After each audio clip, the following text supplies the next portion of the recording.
Hello everybody, welcome back to the channel, and today another retro war game.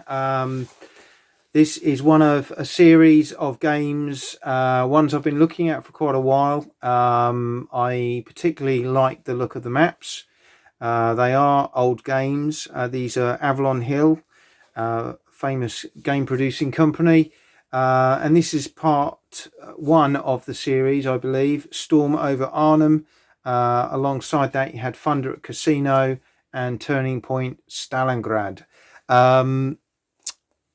Yes, the game is old. Yes, some of the components by nature are probably quite outdated in terms of production values, but there are elements of this nostalgic game that attracted me, and I was really pleased to be able to pick up a copy. And I just wanted to share my initial thoughts around the contents with you and my thoughts today.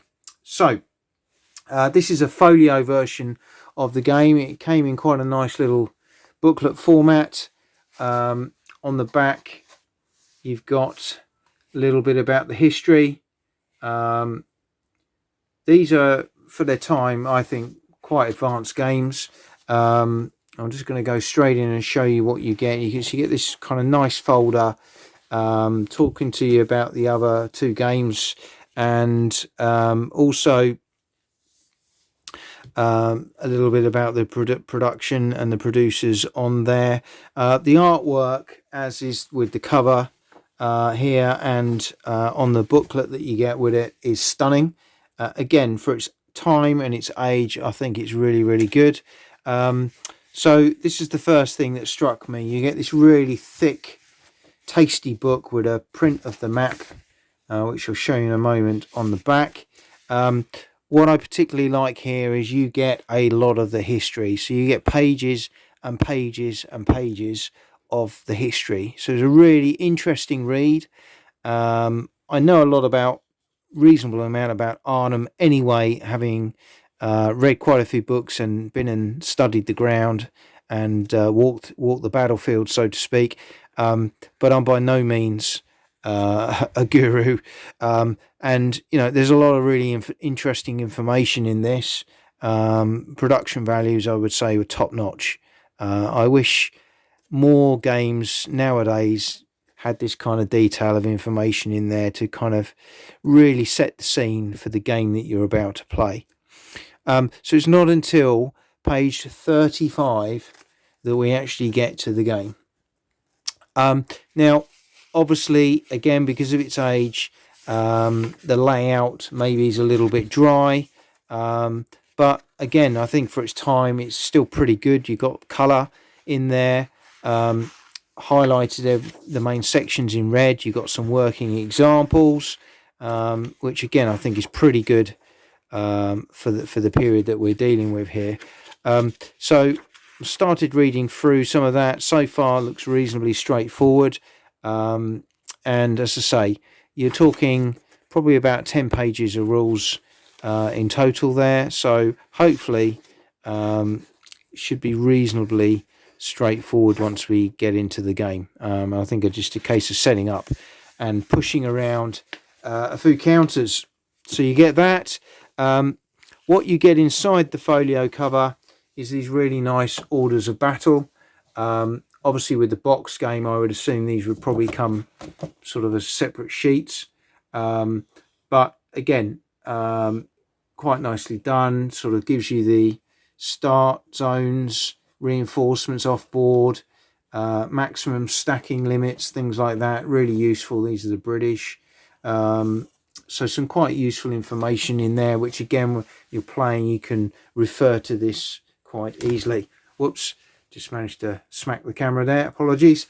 The counter sheet probably for me is the one thing that lets it down, but let's bear in mind again the age of the game here, and for its time probably these were pretty good. The detail is what it is. At the end of the day, they are readable counters. They give you the information you need. They are coloured, so you know, on the table they should be relatively easy to read, to be fair. And although there looks a lot of counters here, for example, the ones that are numbered, I think they're kind of more in the chip pool system than anything else. So I don't think there'll be huge amounts of counters actually on the board itself.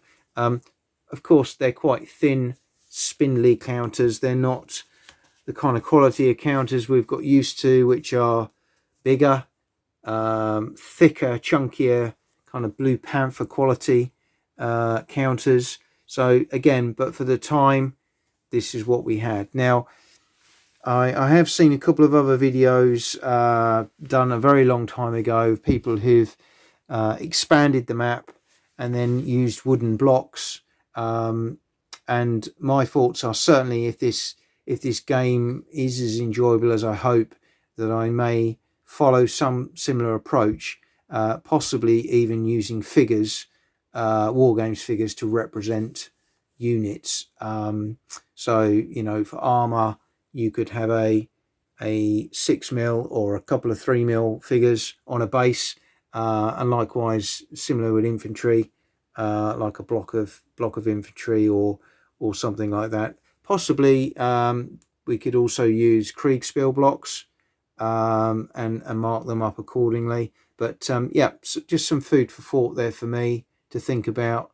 It just comes down to time and whether I want to invest that time in the game alongside all the other sort of gaming hobby commitments that I've got. But looks a really interesting production. For me, the one thing that stood out when I originally looked at this game, as with all these games in the series, is the map. And this is obviously a paper map, which probably will need to go under plexi. I am considering kind of getting this blown up, possibly, although it's quite a big map to start with. But hopefully you can start to get a feel for the size of it there, and I think it's really, really lovely. And again, for an old game, I think the production values on this map were absolutely superb. So having had an initial kind of read and a look online, just to sort of zoom in a little bit. So you've got these areas here, which are the kind of classed as the outer areas of Arnhem, where things like reinforcements will come onto the table. So that's quite cleverly done. You've got some random events tables. You've got some information here from the rules, your artillery boxes, victory point tracker, and over this side you've got your turn or sort of dateline really, and reformed units boxes. So you've got some quite interesting elements of the game rules that are already included on the map. And then obviously at the bottom here you've got the bridge with the main road, and then you've got the sort of built up area really of the town of Arnhem, with victory point areas highlighted on the map here in red, and these ultimately are what drive the game. It's control of these important victory point areas which will determine the winner of the game. But quite looking forward to the whole aspect of attacking or defending this built up area, which is divided into these quadrants, as you can see from our top down view. So it's like an area control based game. There's other elements of information on here in terms of color codings. I think that might be more linked to unit types, starting positions, things like that. I know certainly these reds and whites and blacks are all linked to that as well. So overall, a really interesting looking game, and again, for its age, I think it's got something to offer. And if you've got any kind of interest in Arnhem, which, let's face it, most of us have, certainly those of us in the UK who are into military history, then Storm over Arnhem may be one for you to have a look at. Whether you've play it as it is or whether you adapt it and modernize it a little bit, I think it's got something to offer in your games library. So that's Storm over Arnhem from Avalon Hill.